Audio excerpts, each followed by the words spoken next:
Ngempela how many people should die KwaZulu Natal kuze sibone ukuthi kune disaster? Amalungu esishayamthetho KwaZulu Natal, where are they? Our healthcare system in this province have collapsed under our watch. Where are the leaders of this province? KwaZulu Natal ayikho imithi ey'bhedlela. KwaZulu Natal chronic ayisakwazi abantu bakhona ukusizakala. Ngoba abantu be-TB, abantu be-HIV, ngikhuluma ngabantu abane-BP abasizakali. Uhulumeni in this province, i-department ilinde umhla ka-1 April. Umbuzo khona ukuthi how many people must die before umhla ka-1 April? Premier of this province, leadership of this province, ithule ithini isimo sinje? Kunama-events enziwa i-Department of Health ongawazi umsebenzi wawo one. This department can't build new hospital. This department can't build new clinics. This department can't even hire doctors. Kulungile-ke, put aside these things. If you can't even provide abantu nge-medication, kusho ukuthini lokho about our healthcare system in this province?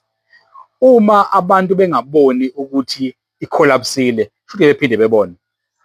Ongafuni ukubona mhlampe singoqembu lami who believe ukuthi abakwazi ukukriticize i-GLU because amaqembu abo aphethe uhulumeni wesifundazwe. Iqiniso ukuthi people are dying.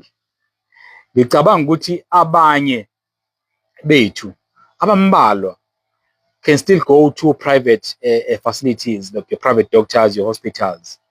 But iqiniso lithi the majority yabantu KwaZulu Natal basenkingeni. Ngamanye amazwi, umbuzo uthi, when are we going to stand up as abantu KwaZulu Natal? Why are we allowing our government ukusicindezela, allow people to die? Sithuleleni.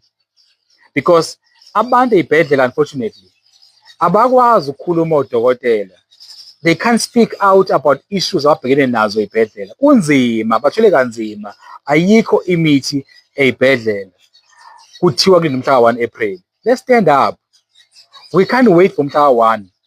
Ngoba umbuzo khona uthi, how many families okumele kungcwabe abantu bakuba abathandayo ngenxa yokuthi uhulumeni awukwazi ukuba-provider nge-medication, philisi, imithi ongabe inikwa abantu bakithi abanganikwa yona.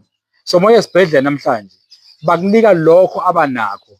Bakwazi ukutshela ukuthi fangabe sikunika inhlobo ukuthi yomuthi ukuze usinde, kodwa manje asikwazi ngoba awukho.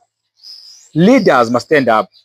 Members of legislature should be doing oversight. Awayenzi oversight. Baphi nje? Why are they silent? Let's stand up. Let's protect abantu bakithi. Abantu bakithi are vulnerable because our government don't even care.